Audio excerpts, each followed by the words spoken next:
all the years that I've been coming to Atlanta, I have literally walked past this building time and time again. I've never gone inside, but today that changes. Now, the Freedom Riders were, groups of white and black activists that would go down to the South in order to test out the interstate laws. And the thing about it is that if you look at this wall, you see people of different backgrounds. Yes, you see the milieu of humanity. Yeah. When people come to the center, I want them to know that these are everyday people like you and me. We want you to leave knowing that you should take the human rights of others just as seriously as you take them for yourself. Absolutely. What I thought I knew and what I thought I understand, I still have more to learn. I made it to the Martin Luther King Jr. National Historic Park, and today I'm going to kick it with Dwight to get a better idea of the overall story. This is Auburn Avenue, but it was deemed Sweet Auburn Avenue in the 40s, 50s, 60s, etc., all throughout the civil rights movement and today. This is where it all started, right here. This is the actual original Ebenezer Baptist Church, a milestone for getting the information out to the African American community during the civil rights movement. This is where the first black firefighters were trained and they got their start. A lot of people don't realize that he went to college at the age of 15. I did not know that. Just walk here and you'll start to remember some of the names of the important people that played an important role in the fight for civil rights. If you don't know the name, look it up. Look it up, Google it as you walk. The best learning comes from the senior citizens who were the actual freedom fighters and marched with Dr. King. I got a PhD in listening from actual freedom fighters.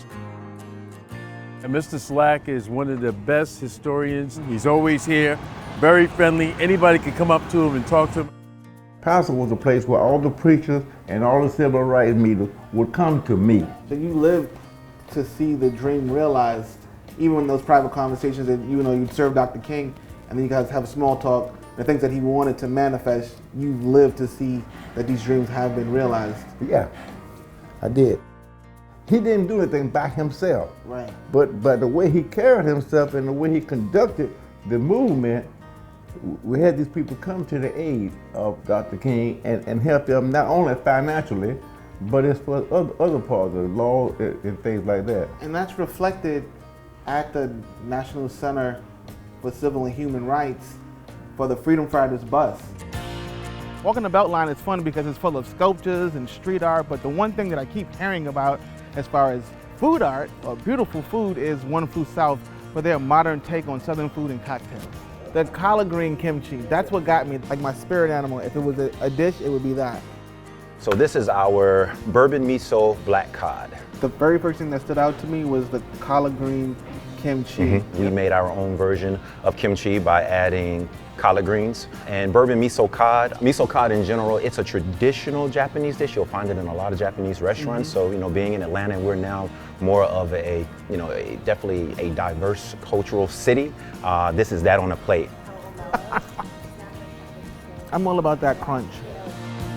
Today, I got a chance to learn, and I got to try new things, and I got to walk the Beltline. I got to kick it with Mr. Slack. It was an honor because I would never thought in a million years that I would actually have a conversation with someone who was in the civil rights and hear their experience and their perspective.